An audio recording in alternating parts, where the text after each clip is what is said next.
yes, we're living by faith today. Sit back and let the Spirit have His way. It'll surely make your day. Oh, living by faith. Many of you may know who I am, but for those who don't, I've been a member of Greenville Avenue for the last 13 years. I've been teaching for the last 6 years.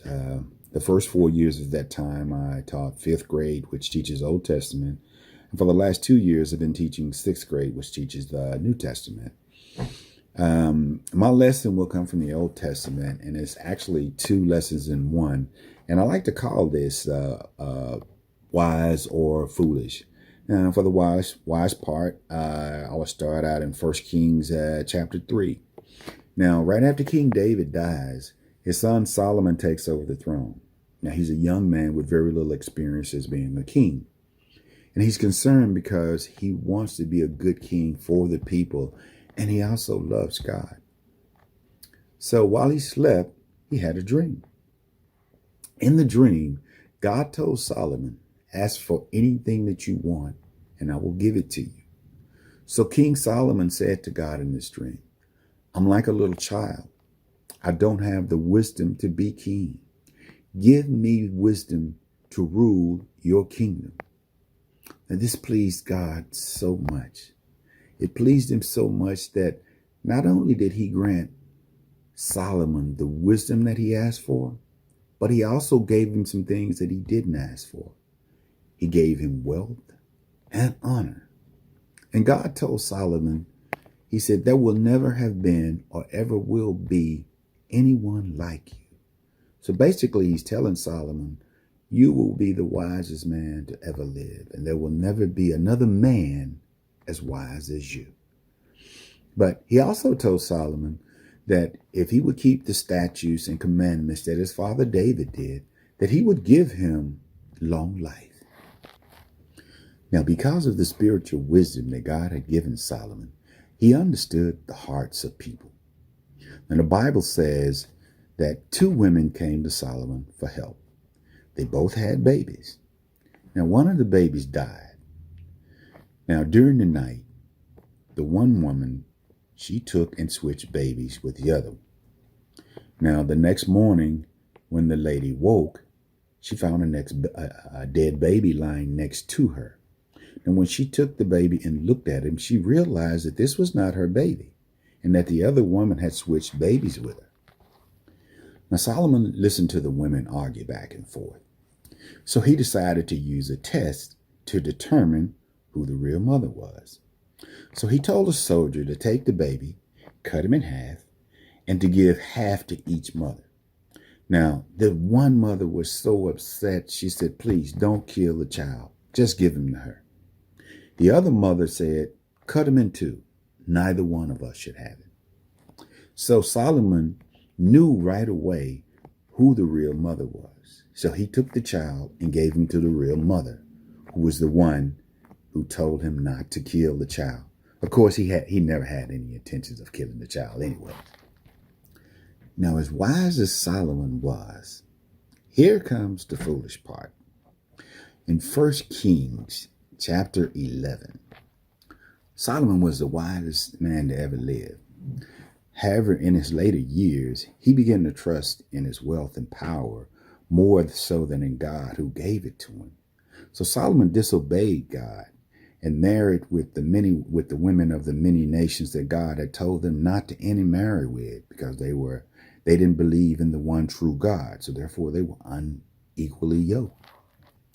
In Deuteronomy 7 verses 1 through 4, God had told them, the Israelites, the tribes, not to intermarry with.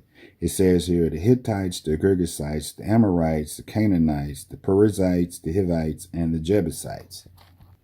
In 1 Kings chapter 11, it says, but King Solomon loved many foreign women, as well as the daughter of Pharaoh. It said, women of the Moabites, the Ammonites, Edomites, Sidonians, the Hittites. It says, from the nations the Lord had said to the children of Israel, you shall not intermarry with.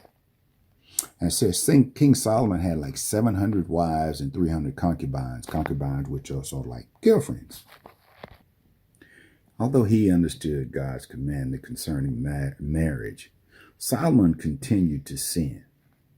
Now, Solomon may not have completely rejected God, but he compromised his faith in God by allowing his many wives to worship false idols.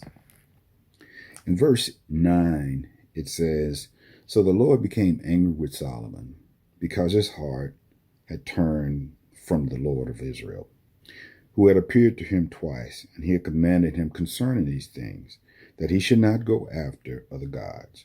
But he did not keep what the Lord had commanded. Therefore the Lord said to Solomon, because you have done this, and you have not kept my covenant with you, which I have commanded you, he said, I will surely tear the kingdom away from you and give it to your servant."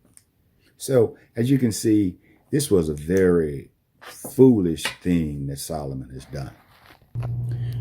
Now, the Lord has blessed your grandparents, your parents, and us Bible class teachers with his words, with the Bible, his words of wisdom, to help us teach you what is right and what is wrong. This wisdom is loving, kind, and does good deeds. Now, the wisdom of the world, it comes from the devil. The wisdom of the world is foolish. It's selfish, it's jealous, it's disruptive, it's disorderly, it loves to fight. To help you become wise adults, you should pray before you make a decision to act on anything. And then ask yourself, is this wise or is this foolish? Choose to do what is wise. If you think about talking back or smart enough to your parents, ask yourself, is this wise or is this foolish? It's really foolish because your parents might smack you in the mouth. So choose to do what is wise. Don't talk back to your parents. If your friends try to get you to lie or steal or to talk bad about someone, ask yourself, is this wise or is this foolish?